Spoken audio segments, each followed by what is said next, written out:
माननीय supreme court ने नए यूजीसी नियमों पर रोक लगा दी है, लेकिन सवाल यह है कि क्या अब अंधभक्त दोबारा अपने पापा को उनका पुराना सम्मान दे पाएंगे।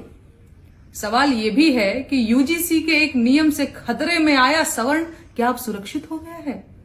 हिंदू अब खतरे में है या नहीं। सम्मानित सीजेआई पर चप्पल फेंकने वालों को यह बात याद रखनी चाहिए कि उन्हें यह राहत माननीय सुप्रीम कोर्ट ने दी है। उन्हें यह भी बात याद रखना होगा कि उन्हें यह राहत उनके पॉपों ने नहीं दी है। लेकिन अब समय आ गया है जब देश के हर नागरिक को भाजपा और उसकी राजनीति को समझना होगा।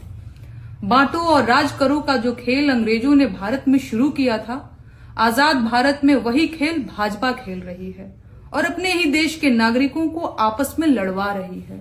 कभी धर्म के नाम पर, कभी जाति के नाम पर, सभी उलझे हुए हैं और वो इस कदर उलझे हुए हैं कि उनके सबसे अहम मुद्दे भी किनारे लग गए हैं। अब कोई गिरते रुपए का हाल नहीं पूछ रहा। अस्पतालों में बिना इलाज मरते मरीजों पर किसी को दया नहीं आ रही। मिड डे मील कागज पर परोसा जाए, चाहे दूषित पानी पी पी कर जान निकल जाए।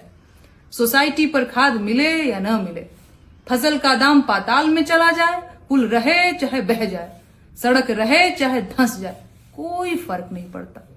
बुलेट ट्रेन और $1 ट्रिलियन इकोनॉमी जैसे जुमलों पर तो बात करना भी अपना मजाक उड़वाना है, लेकिन क्या बेटियों का सम्मान भी कोई मायने नहीं रखता। देश में शायद ही ऐसा कुछ बचा है जो खतरे में नहीं है, लेकिन सरकार के पास इन सब मुद्दों को खा जाने वाली तरकीबें हैं। मेरा सवाल यह है कि देश कब तक तरकीबों और जुमलों से चलाया जाएगा। कब तक गोदी मीडिया के भरोसे खबरों को दबाकर जनता को ठगा जाएगा। दुनिया तीसरे विश्व युद्ध के मुहाने पर बैठी है, सोचिए हमारी क्या तैयारी है। क्या गोदी मीडिया हमें असली लड़ाइयां जिता सकेगा।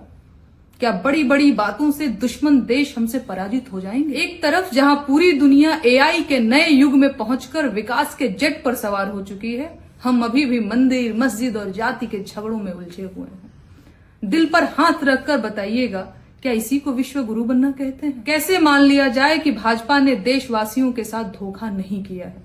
क्या यही दिन दिखाने के लिए सत्ता में आए थे।